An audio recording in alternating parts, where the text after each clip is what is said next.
Hola otra vez. Empezamos con la parte permanente del programa. Antes hemos estado escuchando la parte efímera. Quizás sea la parte menos llamativa, menos colorida, pero como hemos visto en la mesa redonda de antes, que por cierto muchas gracias por introducirnos ahora nuestra mesa redonda, es absolutamente fundamental. Vamos a hablar de la luz en la ciudad. Y en concreto vamos a hablar mucho de las personas, que también es algo que se ha mencionado muchísimo en la mesa anterior. Voy a empezar por presentaros a nuestros invitados. Empiezo por Ignacio. Posiblemente todos los que estéis aquí conocéis a Ignacio, necesita muy poca presentación. Ignacio es arquitecto, es diseñador de iluminación y director técnico de la consultoría independiente Arquilum.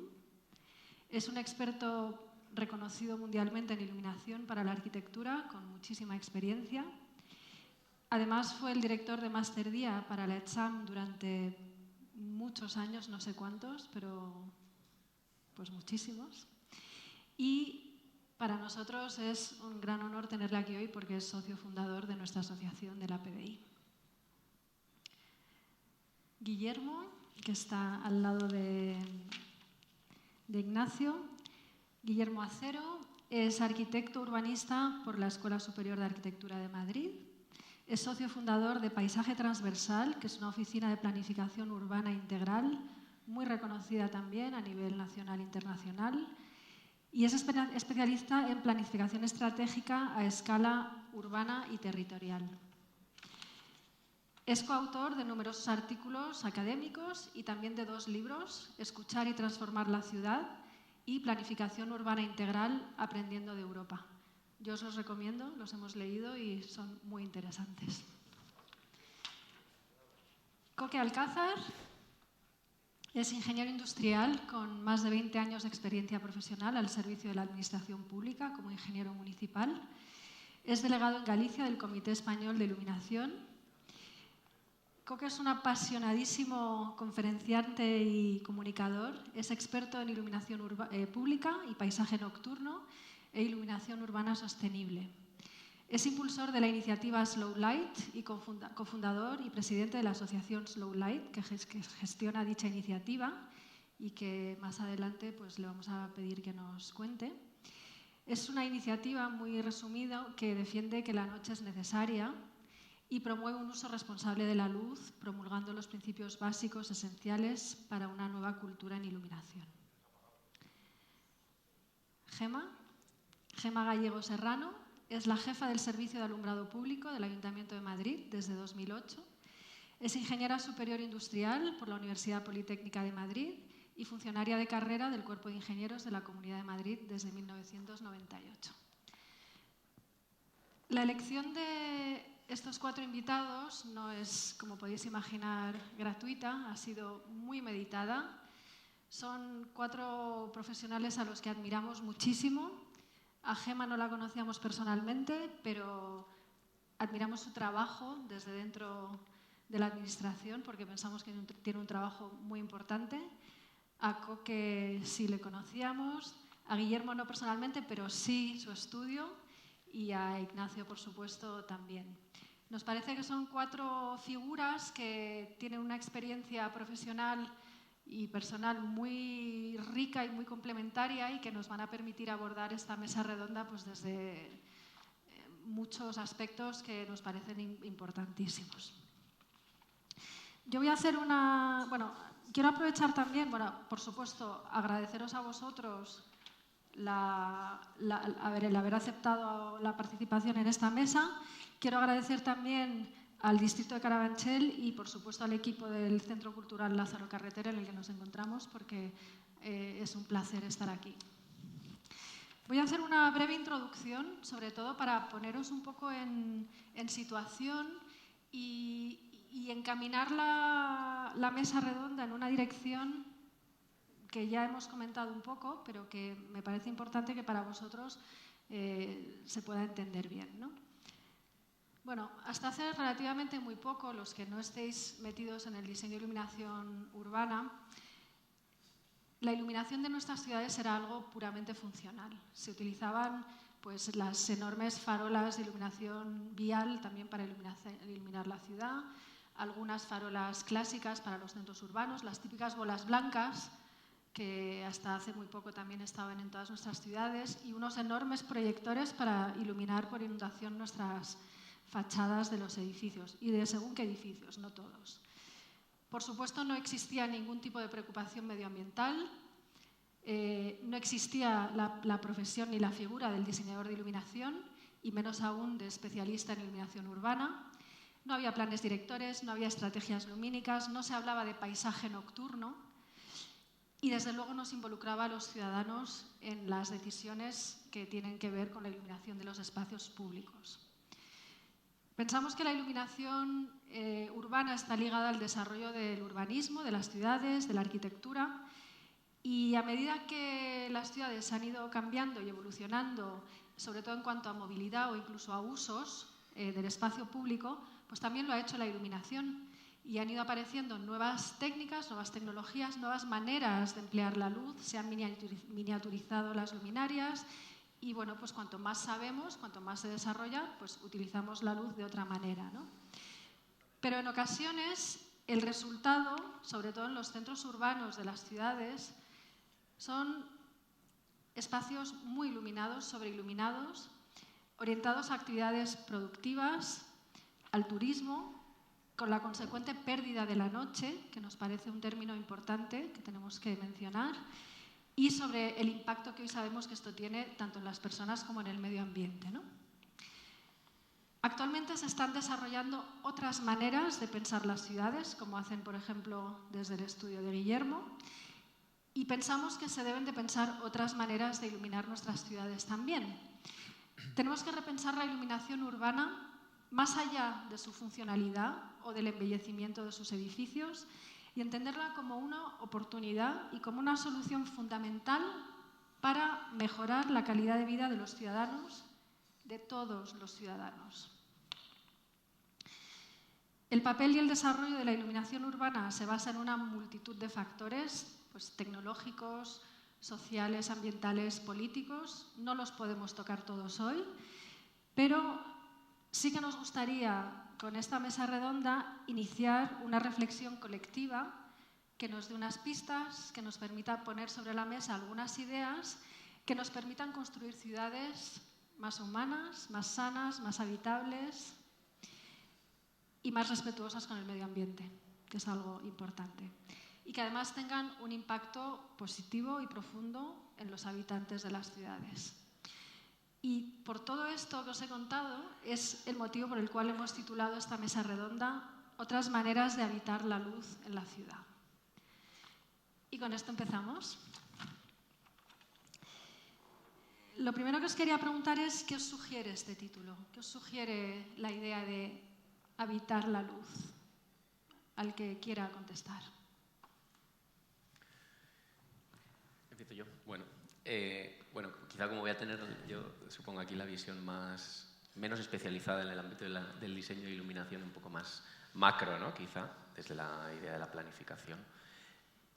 Desde luego, para mí engancha mucho con nuestra manera de plantear, ¿no? Nosotros en Paisaje Transversal siempre hablamos como de otra manera de hacer ciudad, ¿no? Y desde luego la iluminación es uno de los elementos absolutamente fundamentales, ¿no? Desde la perspectiva de cómo habitamos los espacios, cómo los disfrutamos, qué relaciones generamos entre las personas y entre la propia ciudad y su entorno, ¿no? Nosotros, como os digo, tratamos el diseño de iluminación desde una perspectiva más amplia, pero sí nos gusta abordarlo desde tres ideas, ¿no? Desde tres vectores que supongo que también antes en el café hemos estado ya mencionando, ¿no? Una, por un lado, que comentabas tú, que tiene que ver con el impacto ambiental, ¿no? Con la relación que genera el diseño de iluminación con nuestro medio ambiente. Obviamente, un elemento fundamental, no solo desde el punto de vista de la eficiencia energética, también desde la contaminación lumínica, del impacto, ¿no? Que cada vez yo creo que se va viendo más claro sobre la flora y sobre la propia fauna, ¿no? La manera en la que las ciudades se relacionan con su entorno va a tener mucho que ver con esto, ¿no? Un segundo vector en el que hablaríamos de lo social, ¿no? Yo creo que también uno de los temas que planteabas de manera central y que creo que además tiene hoy por hoy conflictos o retos necesarios de abordar, ¿no? Y los comentábamos también antes, las relaciones entre la eficiencia energética y las percepciones, digamos, que podamos tener sobre el entendimiento, la lectura, la legibilidad de los espacios urbanos que habitamos, especialmente, por ejemplo, desde la perspectiva de género o de otros colectivos, ¿no? Y un tercero, que es quizá, como comentabas tú, al que tradicionalmente se le ha dado más importancia, que es el ámbito, digamos, del paisajístico, ¿no? O exclusivamente, yo creo que también aquí esta visión renovadora es importante, no solo ya desde lo monumental, desde lo productivo, desde la actividad turística, sino también desde otras maneras, ¿no?, de hacer cultura en la ciudad, otras maneras de relacionarnos que no pongan solo el foco en estos grandes centros urbanos, en estos espacios monumentales, en estos espacios representativos, y que miren también a la ciudad desde su cotidianidad, ¿no? Y aquí lo dejo, y yo creo que también son un poco 3 temas para abordar, ¿no? Bueno, es muy interesante lo que has dicho y te doy pie, Ignacio, porque de alguna manera esto introduce también la luz como una herramienta, como un vehículo creativo que permite desarrollar situaciones sociales no productivas, ¿no?, en las ciudades, ¿no? Y, por favor. Bueno, ¿ahora? Sí. Pues el título me parece una preciosidad, Lara. Yo creo que el título es muy bonito porque invita a pensar otras maneras. Después el título habla de habitar, es decir, poner las personas en el centro, y la luz aparece al final. Entonces, yo creo que esa secuencia es muy atractiva y está muy bien. Y a mí me lleva a 2 reflexiones que traigo a la mesa. La primera es recordar aquel concepto de Roger Narbonne, que es un diseñador de iluminación que, bueno, los que estamos en este mundillo lo conocemos todos, fue el primero que trabajó la luz en la ciudad y para la ciudad. Y él nunca hablaba de iluminación urbana, hablaba de urbanismo con luz. Claro, es que ese planteamiento ya nos acerca a las personas. Es decir, cuando decimos iluminación urbana estamos poniendo la luz primero, la ciudad después, y cuando decimos urbanismo con luz, o en el planteamiento que tiene el propio título, entra primero todo lo demás y el resultado es la luz que finalmente necesitamos para hacer ese urbanismo. Entonces, ese planteamiento me parece que está en el título, que está en lo que estás diciendo. Claro, te pones a hacer urbanismo con luz, fenomenal. ¿Qué es lo que te encuentras? Lo que tú estás diciendo, Guillermo, una enorme complejidad. Y entonces, al final, ¿cuál es la manera de resolverlo? Bueno, pues ya lo iremos viendo, pero desde luego tiene que ser a través de interacción, a través de hablar, de compartir, es la única manera de afrontar esas complejidades. Y luego, por último, hay algo que está recorriendo todo este festival, que recorre buena parte del arte contemporáneo y que es nuclear a la actividad del diseño, y es que todo el diseño, todo es siempre transitivo. Es decir, se hace para. Entonces, lo verdaderamente importante del diseño, en el caso de iluminación, no es la luz, ni cómo quede, es lo que se consigue en el usuario, lo que se consigue en la ciudad, lo que le da, lo que gana alguien, cómo estamos poniendo nuestro pequeño granito para mejorar algo. Entonces, es que no puedo estar más de acuerdo con el título. Qué bien. Muy bien. ¿Sí? Bueno, pues encantado de estar aquí, en este foro que me parece maravilloso y muy necesario además. Es una pregunta, o ese título nos deja detrás una pregunta, una reflexión que nos debemos hacer, yo creo que fundamental. Está claro que estamos hablando de personas, estamos hablando de un ecosistema que rodea a esa persona que es la ciudad, un ecosistema que está en continua transformación, absolutamente dinámico, en la que hay diferentes actores con diferentes objetivos y nos surge la necesidad diaria, como después del día viene la noche, cada 12 horas, en ese ciclo día-noche, nos surge la idea de poder continuar con la actividad humana, ¿no? Pero la persona tiene derechos fundamentales. Es decir, hay una serie de derechos fundamentales de cada uno de nosotros como individuos, como personas, pero también como colectivo, como ciudadanía, que están en juego. Está en juego el derecho al descanso, está en juego el derecho a contemplar el cielo estrellado, está en juego la inviolabilidad de nuestros hogares ante un agente que está muy presente hoy en día en la ciudad, que es la contaminación lumínica o el uso inadecuado de la luz. No solamente en el espacio exterior, sino también, insisto, dentro de los hogares.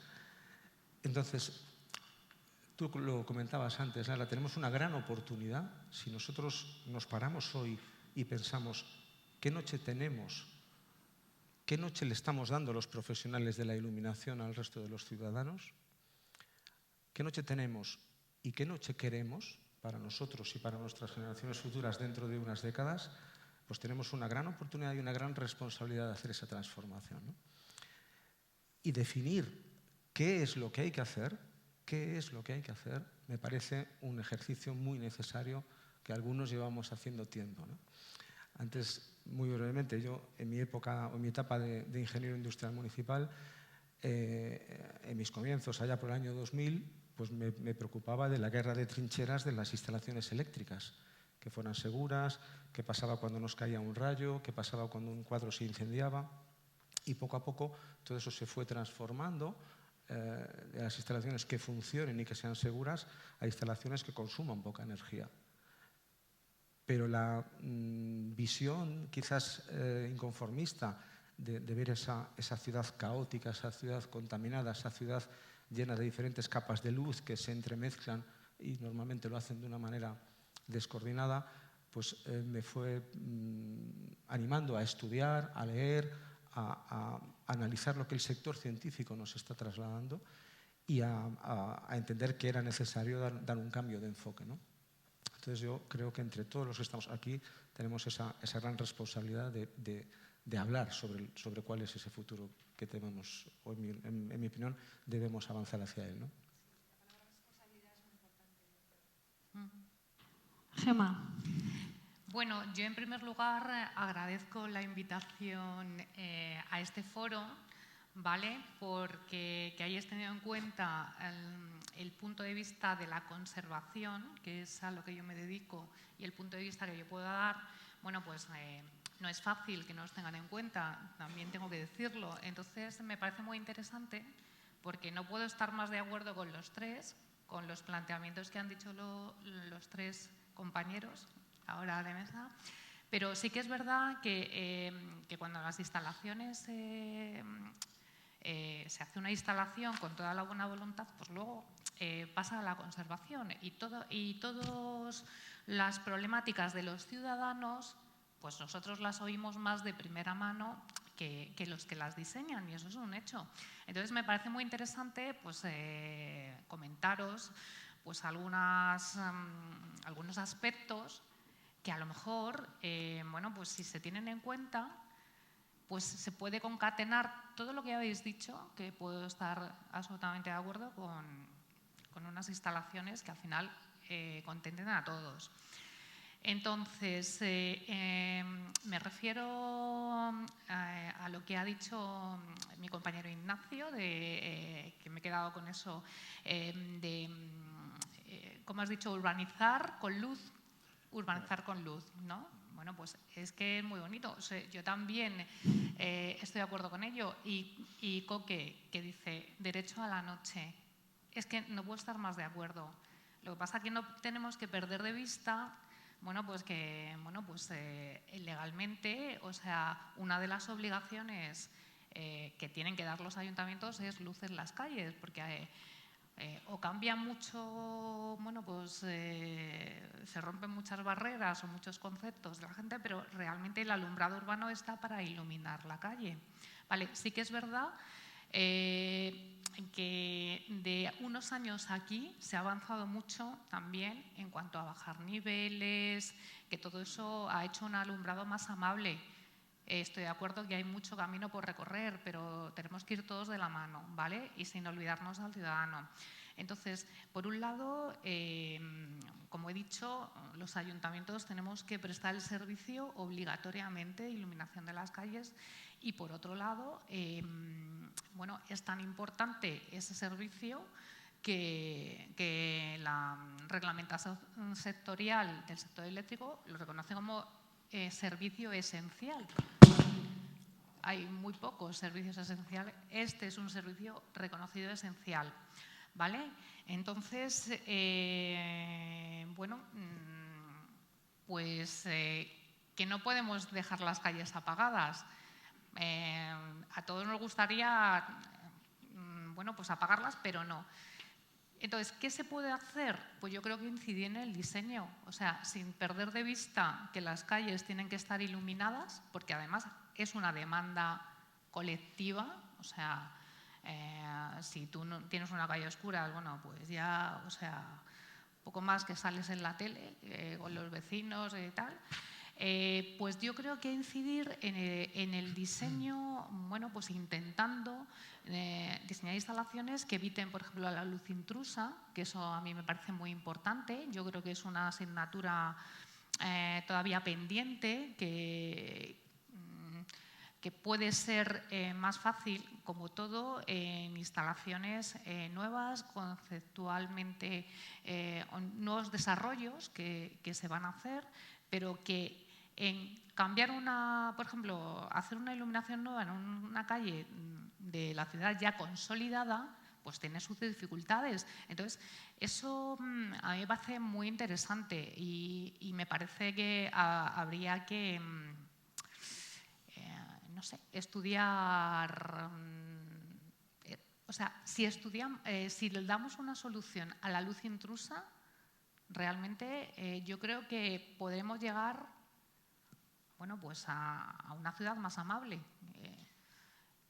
No sé, me parece. Y luego una cosita. Claro, yo, más que artístico, como me dedico a la conservación de las instalaciones, y son instalaciones eléctricas que tienen una responsabilidad, porque así está reglamentariamente, son instalaciones, bueno, pues claro, bueno, por lo menos en Madrid procuramos, bueno, pues que todas cumplan toda la reglamentación posible y sobre todo procuramos que las instalaciones que se diseñen por ahí, bueno, pues luego no supongan unos costes de conservación que sean inasumibles en una ciudad, sobre todo como Madrid, que tiene unos 260.000 puntos de luz, ¿vale? Entonces cualquier desviación en los costes de conservación pues se magnifica. Entonces, bueno, quería comentaros esto de momento, luego ya supongo que saldrán más temas a debatir y eso. Bueno, pues al hilo de lo que estás diciendo, sí. Ignacio, ¿nos puedes explicar brevemente lo que es un plan director y cómo habéis enfocado vuestro trabajo en el paisaje de la luz? O sea, explicar brevemente una cosa tan enorme es una contradicción completamente. En fin. Bueno. Hemos hecho un plan director reducido, un plan director de iluminación reducido a la zona o aplicado o destinado para la zona de Madrid que está protegida por la UNESCO. Y digo hemos porque, hablando de la complejidad que tienen estas situaciones, hemos tenido la suerte de formar parte de un equipo grande, en concreto en la parte de diseño, porque al final la ciudad es una creación colectiva. Entonces, cuanto más amplios sean los equipos, pues mejor. En la parte de equipo de diseño hemos estado no solo Arquilum, sino ha estado también BMLD, dirigido por Birgit Walter, y ha estado también Marta Coda, el equipo de Marta Coda. O sea, el equipo de diseño, si vamos a hablar de diseño, estamos hablando de 3 equipos, ¿no? Y tiene sentido desde esa orientación. Después, plan director, hay que separar bien las expectativas que podamos tener del concepto de plan director de iluminación en el mundo del lighting design, porque los planes directores en ese entorno tienen una componente normativa que este documento no tiene. Es decir, este es un documento que, con ese carácter de plan director de iluminación, plantea reflexiones ordenadas y reflexiones con espíritu operativo, pero plantea reflexiones para servir de base pues, a la gestión municipal en este tema. Es decir, es un documento estratégico, abierto y transversal. Y dentro de ese documento, si hubiera que subrayar algo y que pudiera ser de interés para esta mesa, quizás sería la visión transversal en muchos aspectos del documento. Hay no solo conceptual, sino también literal. Es decir, ese ámbito es un ámbito que tiene como mayor superficie el Retiro. El Retiro es una zona que está rodeada por viario, con lo cual hay una segregación muy importante entre el uso peatonal del Retiro. La gente entra al Retiro para estar allí, lo pasan bien y entran por donde pueden, salen por donde pueden. Y la ciudad que está alrededor es una ciudad donde hay un uso mucho más ordenado. Entonces, quizá lo más interesante pueda ser esa transversalización que proponemos de la mano de la iluminación, intentando hacer urbanismo con la luz, proponiendo recorridos transversales este-oeste que cosen el Retiro a través de viales que en el Retiro están, enlazan con el barrio de los Jerónimos y permiten recuperar una transversalidad para peatones este-oeste que era una realidad histórica perdida. Entonces ahí hay un tema que es un tema interesante y que puede ser de interés para esta mesa. El otro es que hemos salvado lo que a día de hoy teníamos como reservas de sombra en la zona. En la zona había determinadas zonas sin iluminar, han quedado como reservas de sombra como parte del patrimonio de la ciudad. Eso es patrimonio y lo entendemos como tal patrimonio. Es decir, en este sentido yo creo que a veces nos traiciona el lenguaje. Venimos de una cultura que es una cultura muy dual. Entonces lo de día-noche nos traiciona. A mí que habléis de slow light me gusta porque supera esa dualidad de día-noche. Es decir, no, solo hay un día, que es el de 24 horas. O a lo mejor solo un año, que pasa alrededor de 365 vueltas, ¿no? Entonces lo que pasa es que ese día tiene diferentes condiciones naturales en las que tenemos que vivir y de las que tenemos que disfrutar. Entonces, en la medida en la que superemos esas dualidades, yo creo que está bien. Y eso pues lo hemos intentado hasta donde hemos podido. Yo creo que este tipo de herramientas, Gemma, son las que producen proyectos que tienen en cuenta todos los temas que estabas comentando tú antes. Es decir, hacer un buen análisis y proponer soluciones que tengan en cuenta no solamente la ciudad, sino también a las personas. Sí, bueno, de todas maneras, los planteamientos de Guillermo y también los de Coque, que van por todavía bajar mucho más los niveles, es más a mal, yo creo que requiere de un cambio de cultura en el ciudadano, ¿vale? En primer lugar. Entonces, a lo mejor, falta por concienciarle, porque es que, a ver, yo creo que es la primera barrera. No sé cómo se hace, si al revés o una vez hecho, intentar convencerle, pero que tengáis en cuenta que hay que romper barreras en ese sentido. Tú tienes mucha experiencia en eso y nos puedes comentar cómo lo has hecho. ¿Tú tienes experiencia en romper barreras con los ciudadanos? Pues sí, a ver. Mira, mi experiencia a nivel municipal es que con las transformaciones de alumbrado jugamos a caballo ganador. Es decir, si las cosas se hacen bien, la ciudadanía agradece los cambios. Y además incluso nos sorprende con el feedback que nos cuenta, ¿no? Hay una cosa fundamental que estamos diciendo, que es el tema de recuperar la noche, de regenerar nuestra noche perdida. Porque no hay que olvidar que la luz, como elemento contaminante que es por naturaleza, porque distorsiona el medio natural y afecta a los ecosistemas y a la salud humana, y esto es una realidad científicamente demostrada, hay que utilizarla con responsabilidad. Pero el ser humano, que es un ser básicamente diurno, y fijaros qué dice nuestro diccionario de la Real Academia de la Lengua Española sobre la palabra noche y sobre la palabra oscuridad, significado que desde nuestra asociación ya estamos solicitando que se modifique. Básicamente, noche es la parte del día en la que falta la luz solar, y en la siguiente definición es tristeza, oscuridad e inseguridad en cualquiera de sus formas. Es decir, se está asociando la noche a algo malo, algo inseguro, algo triste. Claro, no puedo estar más en desacuerdo de esta afirmación. Yo creo que todos los que estamos en esta sala amamos la luz. Yo además también amo la oscuridad. Soy una especie porque es contradictorio, ¿no? Que querer las dos cosas es contradictorio, pero es que esto es nuestro ciclo vital. Luz, oscuridad, noche, día. Entonces tenemos que utilizar esos dos recursos como algo en equilibrio. De hecho, el símbolo del yin y el yang viene justamente buscando ese equilibrio. Con lo cual, por supuesto que hace falta concienciar, por supuesto que hace falta sensibilizar, pero es que además las conferencias mundiales de medio ambiente, por ejemplo, del año 2020 en Marsella, lo dice claramente. O sea, insta a los Estados miembros, a los países, a lanzar, creo que era la medida 89, si no recuerdo mal, campañas específicas para concienciar sobre lo que significa el uso de la luz artificial y medidas para contrarrestar la contaminación lumínica.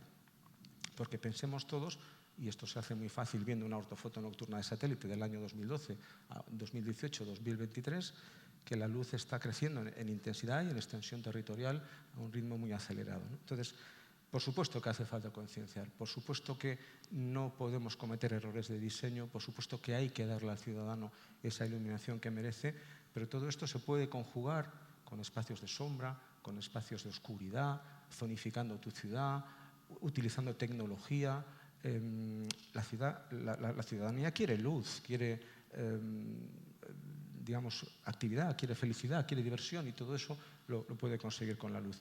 Pero en algún momento todo esto tiene que buscar una coherencia respecto a lo que nosotros, digamos, como seres humanos necesitamos, que es respetar el ciclo noche-día, ¿no? Mi opinión, basada en mi corta experiencia y en mis estudios, que sí se puede hacer, sí se puede hacer. Y esto requiere un ejercicio de corresponsabilidad.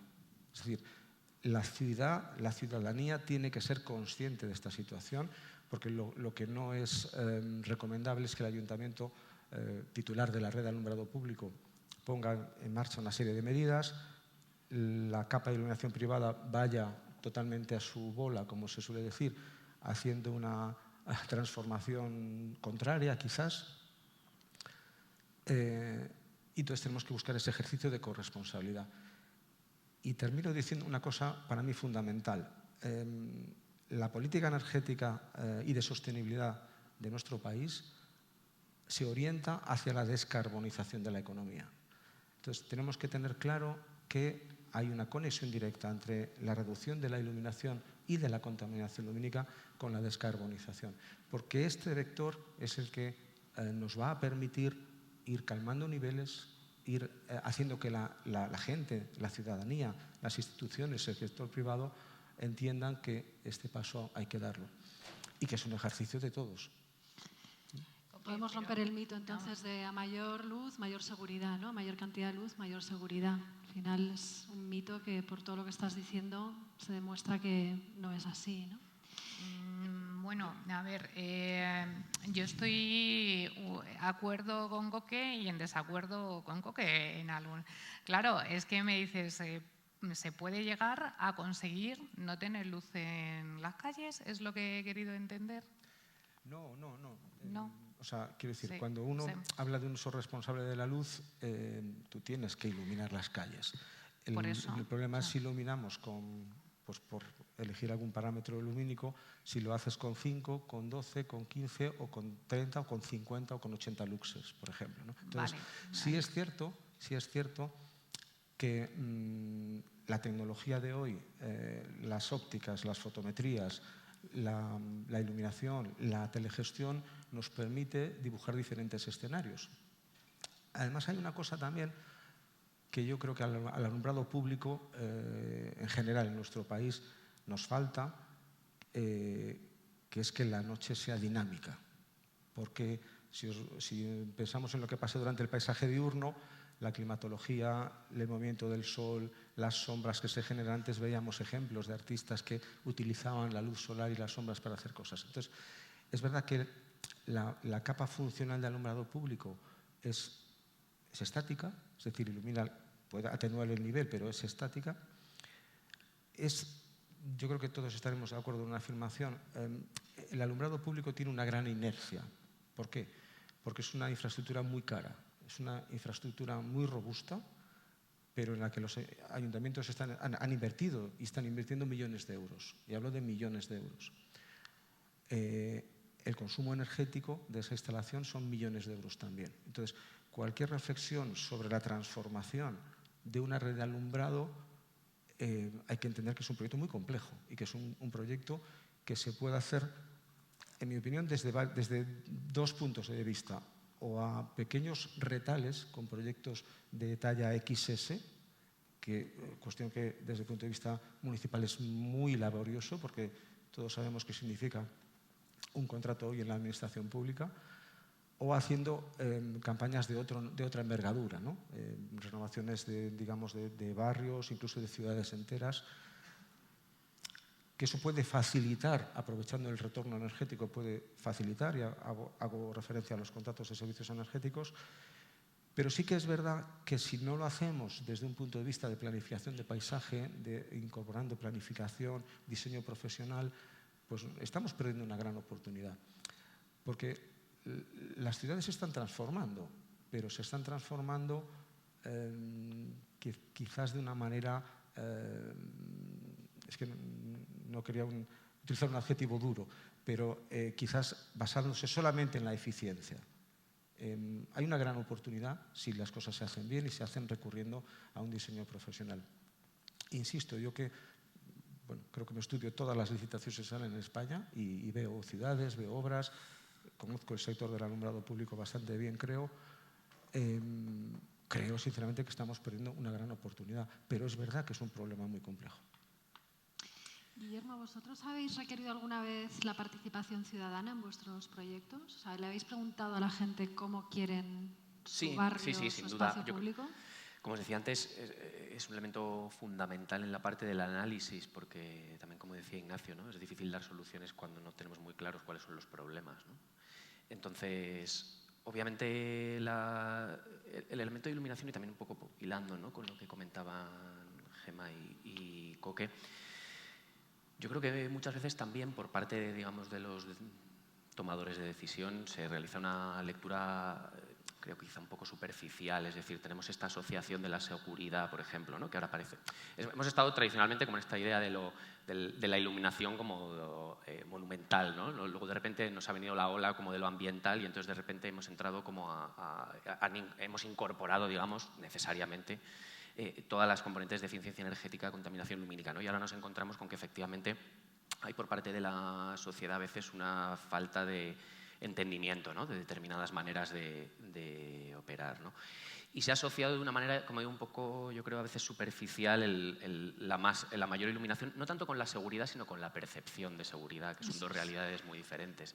Es decir, yo creo que obviamente está demostrado que la iluminación no está directamente relacionada con la seguridad, pero sí, desde luego, con la percepción que tenemos, ¿no?, de legibilidad, de entendimiento de los espacios, la manera en la que somos capaces de entender o de leer el conjunto de un espacio, también de esa especie de vigilancia informal, ¿no?, de la que hablaba Jane Jacobs, ¿no?, de los ojos en la calle, tiene mucho que ver con estas cuestiones, ¿no? Yo creo, de todos modos, cuando en realidad profundizas, y también a través del trabajo, cuando en algunas experiencias concretas que hemos desarrollado, te das cuenta de que, claro, tenemos unos parámetros también un poco desajustados, ¿no? Tenemos un imaginario muchas veces basado como en las zonas centrales de la ciudad, que son espacios, como decíamos, heredados de esta visión monumental, patrimonial de la ciudad, fundamentalmente enormemente iluminados. Entonces de repente cogemos el metro, nos vamos a nuestro barrio y efectivamente decimos, este barrio no está bien iluminado, ¿no? El problema no es tu barrio, probablemente el problema seguramente sea el centro de la ciudad, y efectivamente supongo esta asociación instintiva que hacemos de que no dejamos de ser animales diurnos, y entonces pues en la noche realmente las emociones o las sensaciones que tenemos cambian, ¿no? Nosotros siempre ponemos también un ejemplo cercano a este, ¿no?, que es el que os comentaba antes, el del concepto o el imaginario que tenemos, por ejemplo, de los espacios públicos o las zonas verdes hoy por hoy, ¿no? Esto es algo que ha cambiado también radicalmente en los últimos años. Digamos, todos los criterios ambientales o de sostenibilidad nos llevan a unos modelos de espacios públicos, de zonas verdes, que probablemente en climas como los de Madrid no estén basados en las praderas de césped, ¿no? Pero en el momento en el que intervenimos, renovamos, mejoramos los espacios públicos, dotándolos de una vegetación más natural, automáticamente socialmente es recogido como este espacio está poco mantenido, ¿no? Yo creo que aquí también hace falta como un ejercicio por un lado de concienciación, por otro lado también de entendimiento, porque yo creo que cuando en realidad luego bajas y ya no asocias directamente esta percepción de seguridad como a los niveles de iluminación, te das cuenta de que en realidad, por un lado, no podemos creernos el centro del mundo y realmente los problemas de percepción de inseguridad se dan por unas variables que muchas veces no tienen que ver ni siquiera con el diseño del espacio público o con los elementos ambientales y tienen que ver con los tejidos sociales, con las realidades económicas y productivas de los barrios y con las realidades sociales que producen. Pero en todo caso te das cuenta también de que muchas veces tiene que ver con un trabajo un poco más delicado, tiene que ver con no generar espacios que den sensación de abandonados, no generar grandes contrastes entre espacios muy iluminados y espacios poco iluminados, tratar, obviamente, desde una perspectiva integral otros elementos, como pueden ser la calidad del propio espacio público, los niveles de actividad que se producen, los recorridos peatonales tradicionales, etcétera, las relaciones con las infraestructuras. Es decir, empiezas a tocar muchísimas cuestiones en las que, obviamente, la iluminación es un elemento fundamental, pero en el que tampoco podemos dejarlo todo a iluminar los espacios como si fueran un estadio de fútbol y esperar que aquellos espacios de repente sean seguros, ¿no? Claro, eso me lleva a plantearme si a medida que van evolucionando las ciudades y que van apareciendo muchos más espacios verdes y otros usos, no podríamos empezar a pensar en otras maneras de iluminar que no sean con farolas, ¿no? Sí, seguro que sí. Yo creo que lo que estamos aquí es atrapados en nuestras propias palabras. Es decir, no se trata, como norma general, cada vez que un debate llega a una situación dual, es que hay algo que está mal planteado, sobre todo cuando se trata de problemas complejos. Entonces no se puede tratar el tema de si hay más luz o menos luz. Yo creo que el tema es de hacerlo mejor. Vamos a dejar de hablar de más o menos, vamos a empezar a hablar de mejor. Tú has hecho un símil muy bonito con el paisajismo, con los espacios verdes en la ciudad. A mí me gustaría hacer otro símil que para mí es muy querido, pero me parece que es muy claro, que es con la alimentación, con la manera en la que comemos, ¿vale? Entonces, la manera en la que comemos, ya hace tiempo que culturalmente no está bien visto comer mucho. No está bien visto. Hay que comer bien y comer rico, ¿vale? Entonces, no sé, en la época de mi abuela dirían, pero vas a tener hambre, que sería el equivalente a vas a tener miedo. ¿Vas a tener hambre? Hombre, pues sí, a lo mejor cuando empiezas esa manera de cambiar tu alimentación pasas un tiempo de hambre, pero luego te vas a encontrar infinitamente mejor. Entonces, tenemos que, del mismo modo que tenemos la alimentación que necesitamos, tenemos que tener la luz que necesitamos. Eso no significa pagarlo todo, pero evidentemente significa no comer más luz de la que necesitamos. Y si además en algún sitio, de vez en cuando, vamos a comer rico, a ver luz rica, que es la que hemos tenido hoy, el festival, lo bonito del festival para mí es el principio de la palabra, ¿no? Que viene de fiesta. Pues vamos a comer rico, vamos a comer luz rica. Entonces, vamos a hacerlo mejor. Es decir, desde esa perspectiva, superando esas dualidades que nos meten en callejones de miedo, yo creo que sí que se pueden llegar a cosas muy, muy interesantes. Muy interesantes. Estoy muy de acuerdo contigo. Estoy muy de acuerdo contigo porque, a ver, no se trata de iluminar mucho, sino de iluminar bien, ¿vale? Entonces, claro, o sea, más que los niveles, porque un nivel grandísimo, dices, ilumina mucho, pues no tiene por qué. Sin embargo, con un nivel más bajo, si tienes una buena uniformidad, es que es como es mucho más amable, mucho más bonito, la calle queda mejor iluminada, menos agresivo y estás con menos nivel pero mayor uniformidad. Pero ¿qué pasa? Que para obtener la uniformidad pues tenemos que contar con todos los obstáculos que hay en la calle. Entonces, muchas cosas de las que nos encontramos son los árboles. Los árboles rompen mucho la uniformidad.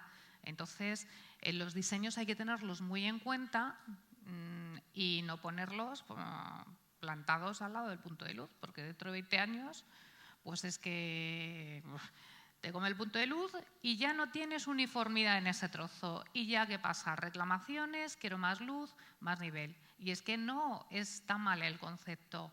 O sea, si ese árbol no tapase las hojas de los árboles, no tapase la luminaria, pues no se notaría.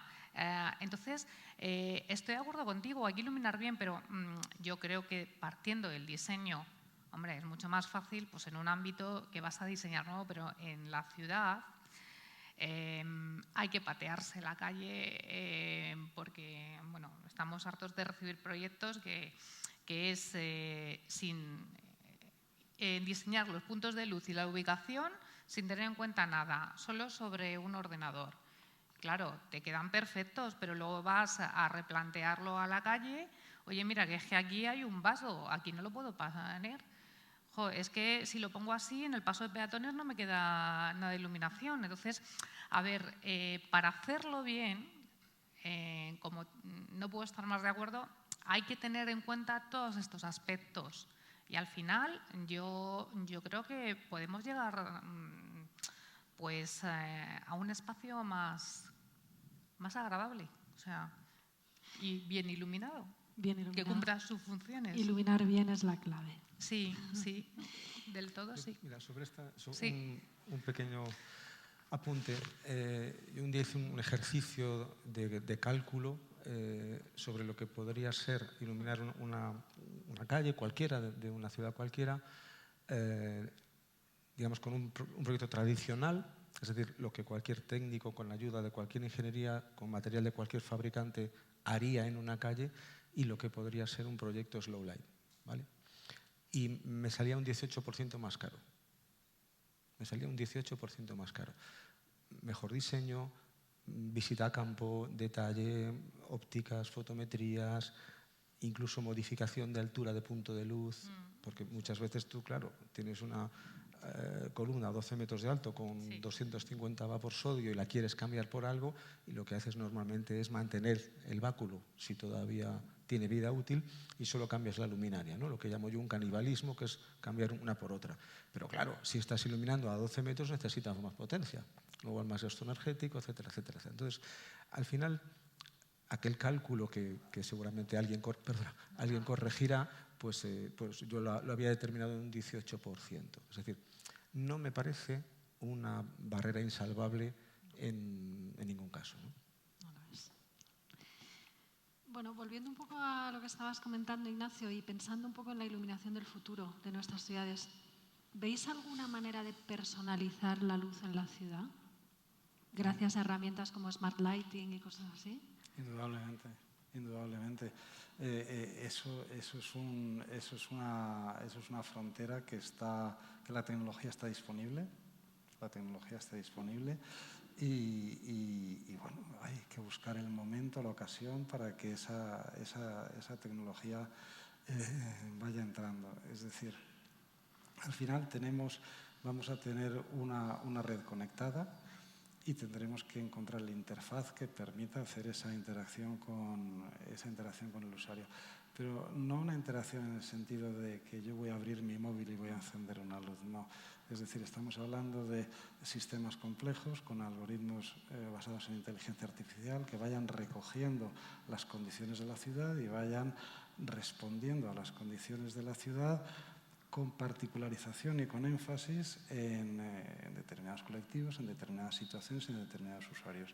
Toda esa tecnología ya está y se va a abrir con... se ha encontrado siempre la dificultad técnica, tú lo sabes bien, de los protocolos y de los sistemas propietarios de control. Pues hay un nuevo protocolo de comunicación inalámbrica que todavía, que yo sepa, no ha llegado a la ciudad, pero a toda la electrónica de consumo ya ha llegado, que es el protocolo Matter.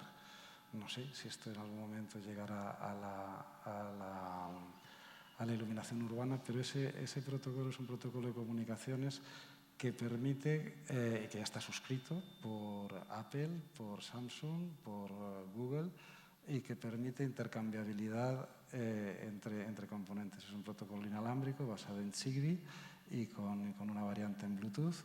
Entonces, si ese tipo de herramientas se generan, si eso baja están ya las primeras empresas de control de iluminación dentro del protocolo, no sé, repito, si esto ha llegado al entorno Smart Light, no lo sé.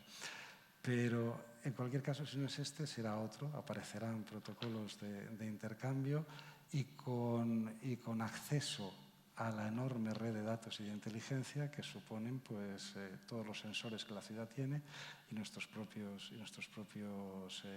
elementos de intercomunicación. Y eso existirá, sin lugar a dudas. ¿Tú lo ves, Guillermo, esto?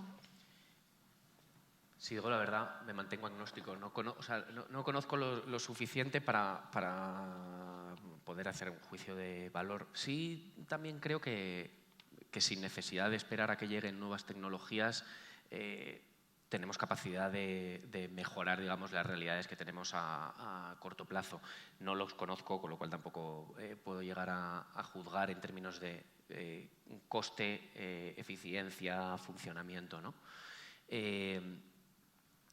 Pero creo que en todo caso conocemos experiencias en otros países en los que sin necesidad de determinadas tecnologías más avanzadas se tiene, digamos, una conciencia, un tratamiento de la iluminación en la ciudad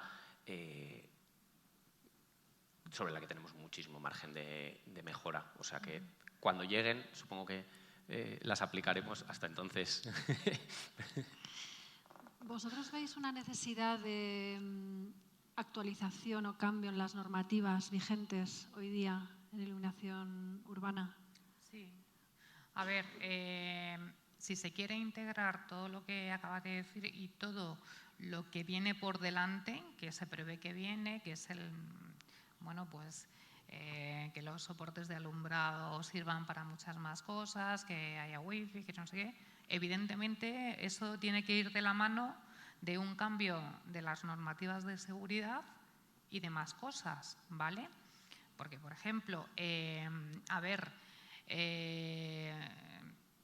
las instalaciones de alumbrado, y lo sabe Coque, pues el reglamento electrotécnico de baja tensión. Entonces, ahora mismo, todas esas prestaciones que pueden ser posibles desde el alumbrado público no están recogidas. Y es un reglamento de seguridad. Lo primero que tendrían que recogerlo, si se quiere que esto siga adelante, es ahí.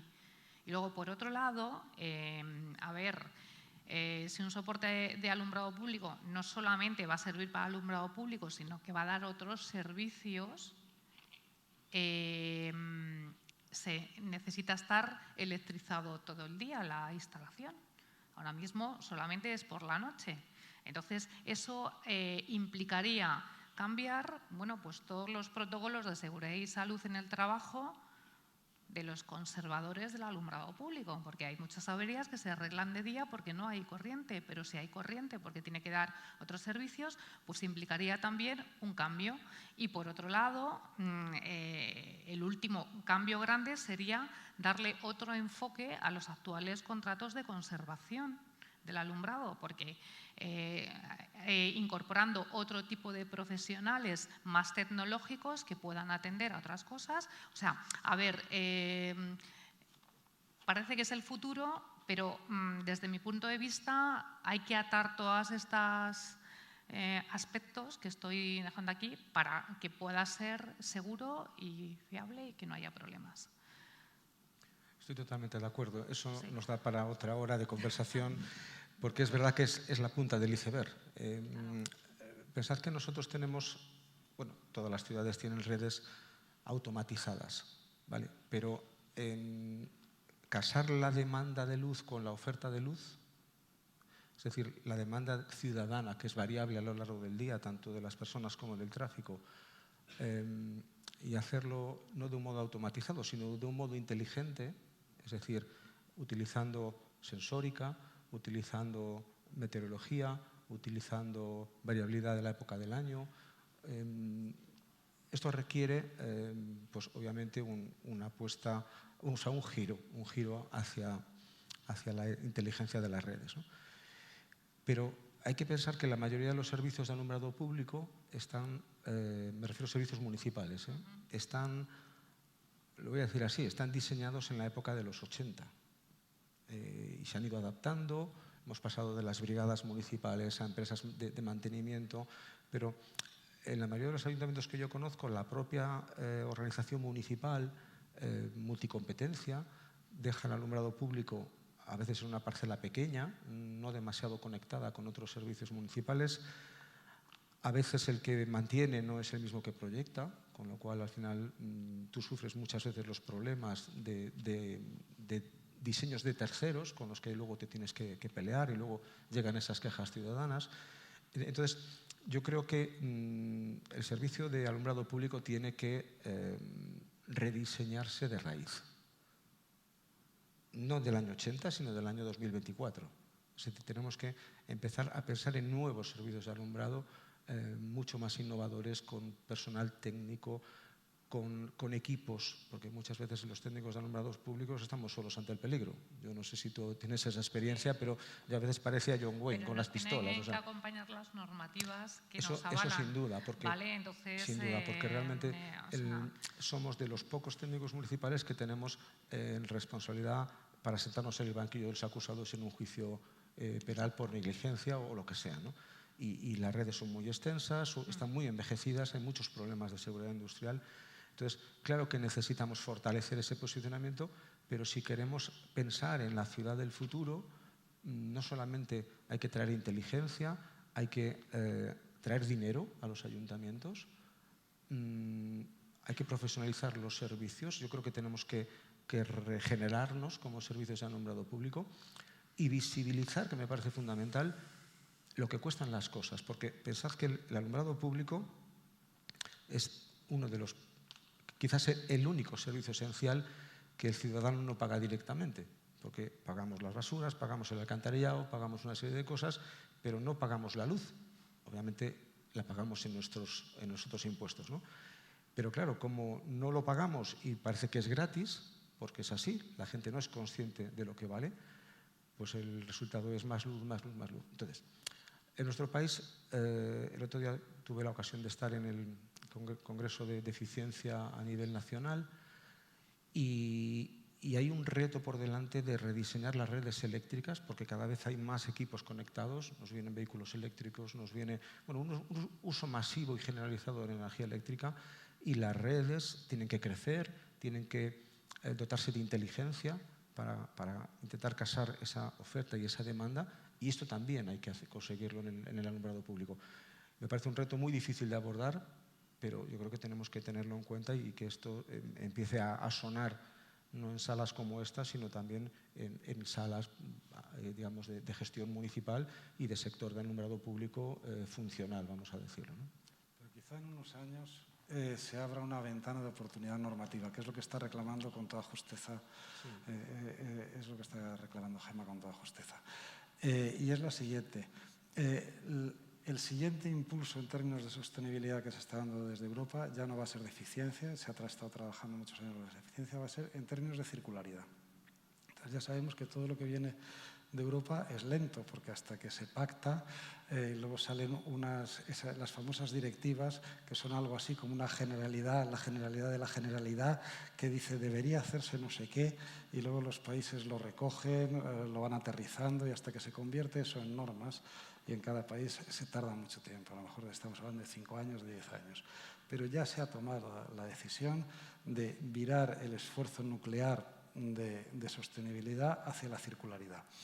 Entonces, en términos de iluminación urbana, la circularidad muy probablemente, si llega a desarrollarse en forma de normativa, pueda suponer la oportunidad para hacer ese repensado de la instalación que estás pidiendo, porque la circularidad a lo que va a llevar es a separar los elementos de la instalación, precisamente para que cada uno de ellos pueda agotar su vida útil. Es decir, efectivamente el báculo tiene una vida útil mucho mayor que la cabeza, pero las electrónicas tienen una vida útil probablemente menor que los emisores. Pero entonces, cuando tengamos una normativa que ampare, que a día de hoy no la tenemos, tú lo sabes bien, pero cuando tengamos, y si tenemos una normativa que ampare un planteamiento de las instalaciones en términos de circularidad y, por lo tanto, que se entiendan como elementos diferentes, que tienen mantenimiento diferente, vida útil diferente, que pueden tener reusos, reutilizaciones, que pueden tener reparaciones.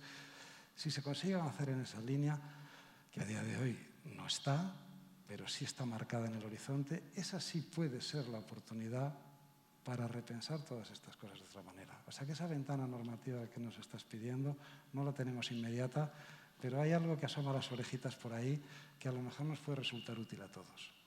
Estupendo. Sí, claro. Muy breve al respecto de esto. Yo creo que nos falta, para que podamos entendernos, nos hace falta un vocabulario común para que podamos tener un lenguaje, ¿vale? Y a nivel ingeniería municipal, yo creo que todavía hay conceptos como la huella de carbono, la circularidad, la inteligencia, como os comentaba antes, que el uso de los materiales más responsables, que están muy lejos todavía en el discurso de muchos de los técnicos municipales que a veces sufrimos el día a día de las ciudades, ¿no? Entonces, hay que construir ese lenguaje y todos tenemos que tener en cuenta que la sostenibilidad de una instalación de alumbrado no depende solo de que demos más luz o menos o que iluminemos hacia el cielo o hacia donde queramos. Hay uso de materiales. Antes, bueno, en el pasillo tenía oportunidad de saludar a una persona que está haciendo un esfuerzo para introducir nuevos materiales, por ejemplo, en los armarios de alumbrado, porque tú puedes tener un armario de poliéster o puedes tener un cuadro de acero o puedes tener un cuadro de un material, digamos, con una reciclabilidad más alta. Bueno, pues todo esto son elementos, o los propios tubos de las redes de alumbrado. ¿Cuántos tubos meto? Si meto 2, si meto 4, ¿de qué materiales? Bueno, hay muchos factores, no solamente que la luz sea más controlada hacia esa circularidad que comentabas. Pues nos han quedado un montón de cosas en el tintero. Desgraciadamente tenemos que parar, pero antes me gustaría saber si alguien tiene alguna pregunta. Aprovechad que tenéis aquí a tantos profesionales. José Luis. María, Jordi.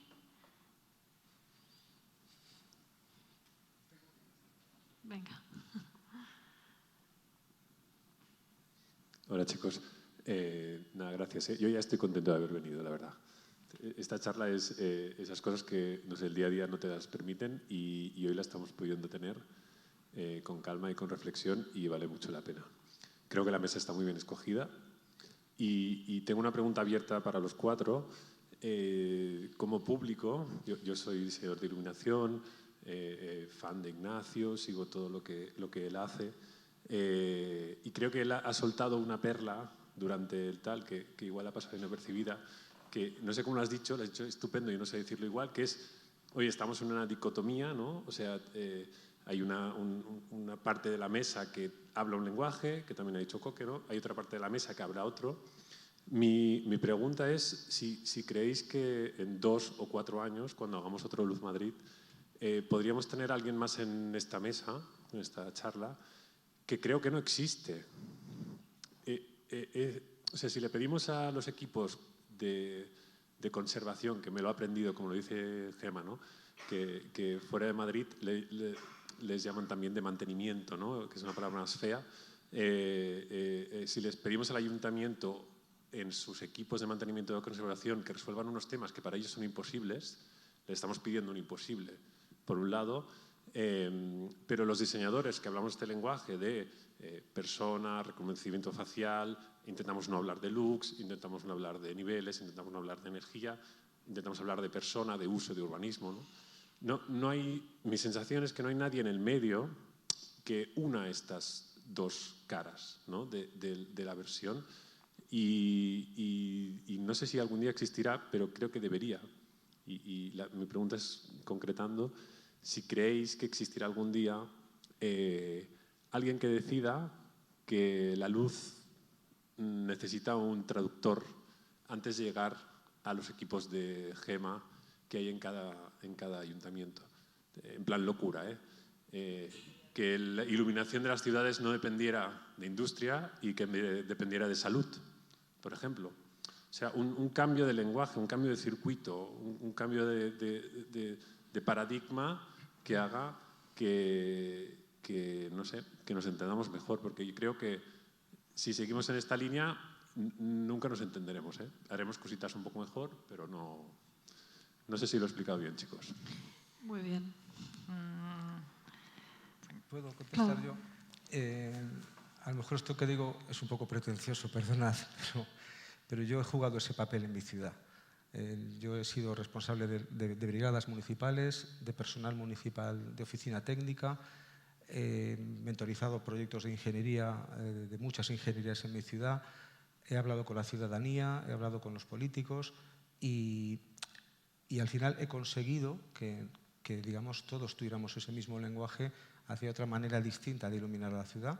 Y en la ciudad de A Coruña, donde yo he hecho mi función profesional, pues yo creo que hay grandes ejemplos de iluminación responsable en vía pública, que son proyectos muy bonitos en los que la ciudadanía pues yo creo que los ha recibido muy bien y quizás al final este es el germen de la iniciativa Slow Light que antes comentábamos. Yo creo que sí se puede, es decir, hay que hacer formación dentro de los ayuntamientos, hay que hacer formación en la ciudadanía, hay que hacer mucha pedagogía política, porque lo de más luz, más votos, yo quiero luz como sinónimo de seguridad y otras muchas frases hechas, pues es una realidad en muchos ayuntamientos, incluso con ejemplos de despilfarro lumínico como bandera de turismo y otras cuestiones parecidas. Y entonces hay que construir un lenguaje creativo. Yo estoy especialmente emocionado con este evento de Luz Madrid porque creo que el diseño profesional y la creatividad que antes los profesionales que estaban en la mesa anterior nos han mostrado arroja un vector nuevo a la ciudad. Yo creo que los técnicos municipales, incluso las brigadas, tendrían que pasar por eventos de este estilo, como una especie de charla inspiracional, ¿no? Yo creo que sí se puede, sinceramente. Entonces, a mí me gustaría contestar, Jordi. Yo creo que se está pudiendo y yo creo que lo estamos viendo. En primer lugar, yo agradezco a Gemma que esté aquí, pero ¿qué haces aquí? Qué bien que has venido. Es lo primero que yo le dije cuando la invitamos, que nosotros no tenemos ocasión de hablar con ella. Sí. Claro. Claro, entonces yo creo que sí que estamos pudiendo, ¿vale? Yo también lo creo. Y luego hay otra cosa que es, estamos hablando en plan general, y cuando hablas en plan general pues te salen las grandes palabras, las grandes cosas, pero donde se produce al final el encuentro es cuando hay un proyecto y hay que hacerlo. Y entonces, bueno, pues a lo mejor la vida no es ideal y surge algún conflicto. Bueno, bienvenido sea, es la vida misma. Y entonces a veces habrá conflictos que se puedan resolver, otros que a lo mejor se resuelvan más adelante, otros que de momento no se resuelvan, pero seguiremos trabajando juntos. Sí. Porque así son las cosas. Yo creo que se está pudiendo. Y yo también no creo que el objetivo sea que venga alguien de fuera a resolvernos nuestros problemas, sino realmente generar como estos mecanismos de gobernanza y cooperación que permitan por lo menos mejorar nuestra capacidad para dar respuesta a los problemas desde una visión que es indudable, ya incluso alejándome un poco del ámbito de la iluminación, desde nuestra perspectiva el ámbito del diseño urbano es un ámbito en el que en los últimos 15, 20 años le hemos ido incorporando como sucesivas capas de complejidad porque nos hemos dado cuenta de que el espacio público es mucho más de lo que tradicionalmente nos habíamos pensado que era, ¿no? Porque han ido surgiendo como fenómenos como la crisis ambiental, porque han ido surgiendo nuevas visiones, digamos, de la complejidad social y cómo ese espacio público tiene que ser capaz, porque han ido surgiendo, digamos, desequilibrios muchas veces también entre la capacidad de los actores que comentabas tú antes en las tomas de decisión y que también han desequilibrado o han simplificado o tomado determinados espacios de la ciudad, es decir, se ha convertido en un terreno conflictivo, como dices tú, y al final, claro, era mucho más fácil cuando hace 20 años alguien llegaba desde fuera, que no sabíamos quién era, nos decía cómo tenían que ser los espacios urbanos y aquí Pacides, pues gloria. Bueno, pues eso no ha ocurrido, entonces bienvenido sea este conflicto, porque lo otro era una mentira, ¿no? Puedo hacer un breve apunte. Si quieres, córtame. No, pero, no, no. Nosotros no somos los malos de la película, no. O sea, los técnicos municipales somos actores importantes porque gestionamos las redes de alumbrado. Mira, os quería contar una anécdota. Yo una vez di una conferencia, iba a dar una conferencia, bueno, di algunas antes, pero di una conferencia sobre contaminación lumínica en un evento o Encontro da Noite, en Galicia, en el que había pues igual 20 astrofísicos, 20 astrofotógrafos, biólogos, naturalistas, y yo era el técnico municipal que gestionaba el alumbrado público, luego era el malo, ¿no? Entonces, en vez de hablarles yo a ellos de contaminación lumínica, que no tenía ningún sentido, apagué el proyector y le dije, mira, tenéis la oportunidad, si queréis aprovecharla, de preguntarle a un funcionario público, a un ingeniero municipal, aquello que os gustaría saber sobre la complejidad de gestionar una red, con precariedad económica, con problemas de seguridad, con tensiones internas en los ayuntamientos y otro largo etcétera de cuestiones, ¿no? Entonces, en aquella sala se vio que nosotros, si tenemos voluntad, tenemos capacidad de cambio. Esto no es fácil, tú lo sabes bien, pero estamos todos en el mismo lado de la mesa. Antes comentábamos que había cierta dualidad en la mesa. Yo creo que no la hay. Yo creo que estamos todos en el mismo. ¿Qué pasa? Que cada uno pues, tiene que gestionar sus competencias, en este caso municipales, y es una tarea muy, muy difícil. Lo sabemos. María.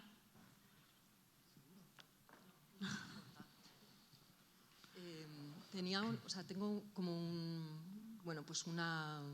una inquietud, ¿no? con este tema, o varias a lo largo de la conversación que me interesa mucho. Por un lado es claro que está la tecnología, esa tecnología que viene, pero me ha recordado, es como poner la esperanza en esa tecnología, y me ha recordado cuando llegó el LED, que parecía que iba a ser una solución, y hemos visto como nuestras ciudades o la península entera, por no decir el planeta entero, ha elevado la contaminación lumínica. Creo que no exagero si hablo de un 50% y no se ha reducido aquello que se pensaba que se iba a reducir.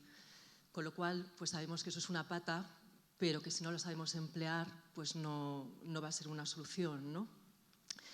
Y otra de las cuestiones es que sí que pasa en la arquitectura. Tú has mencionado a James Jacobs, ¿no? Desde el urbanismo, y es cómo hacer esa ciudad de acupuntura, de bajar a la calle y ver qué está pasando. Entonces, desde el momento en el que nosotros planificamos los proyectos, se planifican las ciudades desde un tablero de juego como de Napoleón, estamos siempre en un marco teórico, pero no llegamos, ¿no? a la ciudadanía a ver los problemas reales. Vosotros, Paisaje Transversal, sí que lo hacéis, lo habéis hecho en un montón de proyectos, que es incorporar a la ciudadanía en la toma de decisiones, que no consiste tampoco en pasar una encuesta y decir que qué plan es el que te gusta más, sino realmente una verdadera implicación y tener en cuenta los diferentes usuarios.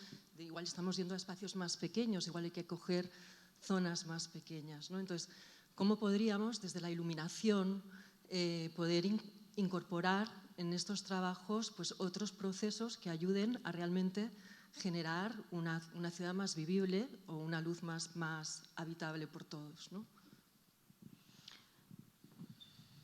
Bueno, yo comentando lo que dices, por un lado lo del LED, ¿no? Esto es como la paradoja de Jevons del libro, ¿no? Es decir, todo en el momento en el que, bueno, muy rápidamente, ¿no? Tampoco soy yo matemático, pero en el momento en el que generamos una solución que aumenta la eficiencia de un sistema, lo que tendemos a hacer, se produce un efecto rebote que genera un mayor consumo. Es decir, yo genero una solución tecnológica para extraer carbón de manera más eficiente, y lo que hago es extraer más carbón, no extraerlo simplemente más barato, ¿no? Y eso es efectivamente lo que ocurre, y efectivamente un poco lo que yo también apuntaba antes del riesgo de dejarlo todo a estas soluciones tecnológicas, ¿no? Porque son soluciones tecnológicas, como decías tú, que afortunadamente se está dando un poco la vuelta, y ya no pensamos tanto en la eficiencia, sino que pensamos más en todo ese proceso, digamos, de consumos e insumos que se producen, ¿no?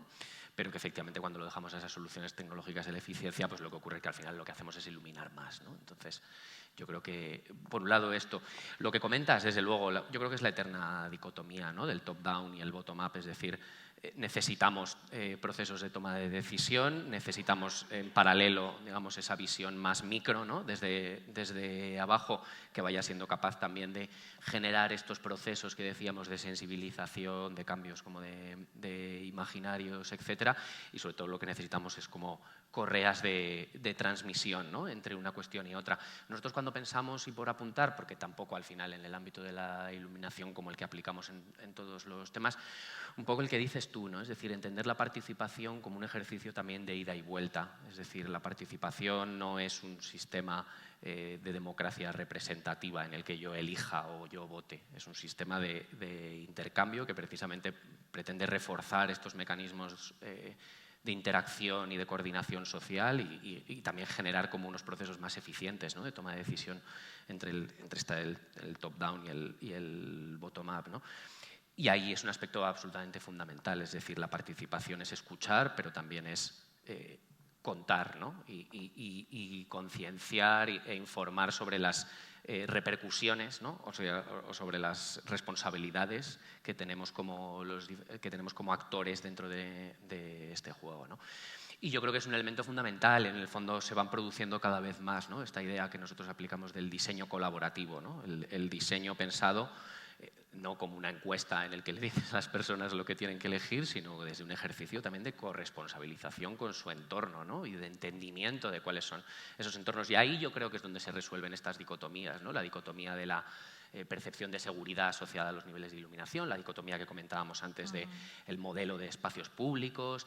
Ocurre también en el ámbito de la movilidad, el uso del vehículo privado, es decir, es en la construcción, yo creo, de estos espacios y desde luego también en la corresponsabilización de la administración. Yo por eso no veo tampoco esta dicotomía entre los técnicos municipales y los consultores o diseñadores o como queramos llamarlos externos, ¿no? Mi trabajo precisamente consiste en cooperar porque entiendo que es la única manera de llegar a soluciones eficaces, ¿no? y que funcionen. Yo también lo creo. Estoy completamente de acuerdo con lo que estabas diciendo. Y en ese sentido,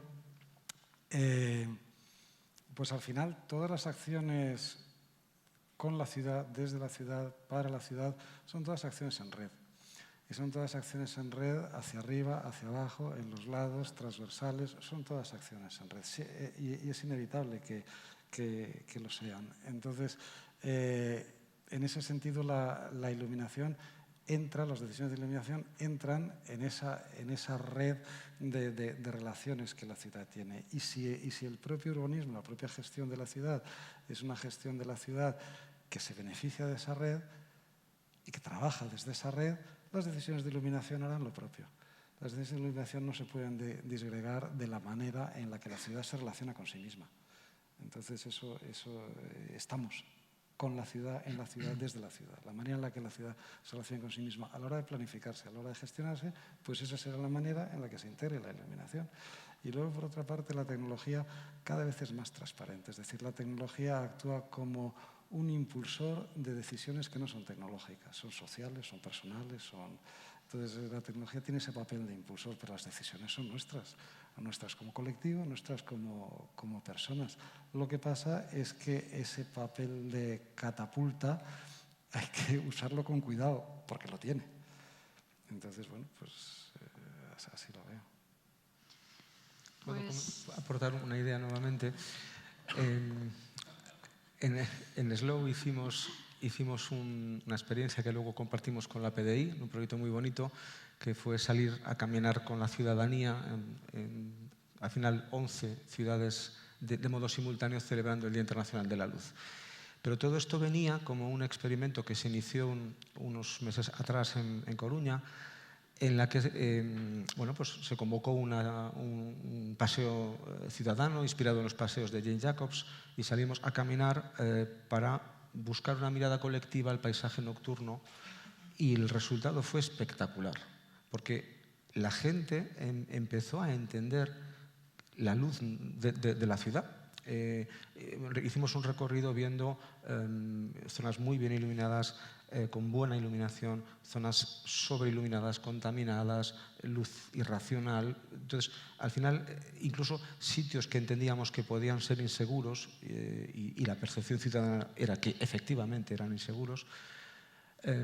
Pero lo importante es que al ir hablando en grupo, de una manera colectiva, esa mirada colectiva, la gente fue tomando conciencia y todo el mundo nos trasladaba que le había encantado la experiencia, ¿no? Entonces, yo creo que tendríamos que conseguir que la participación ciudadana aprenda un poco qué significa la ciudad nocturna,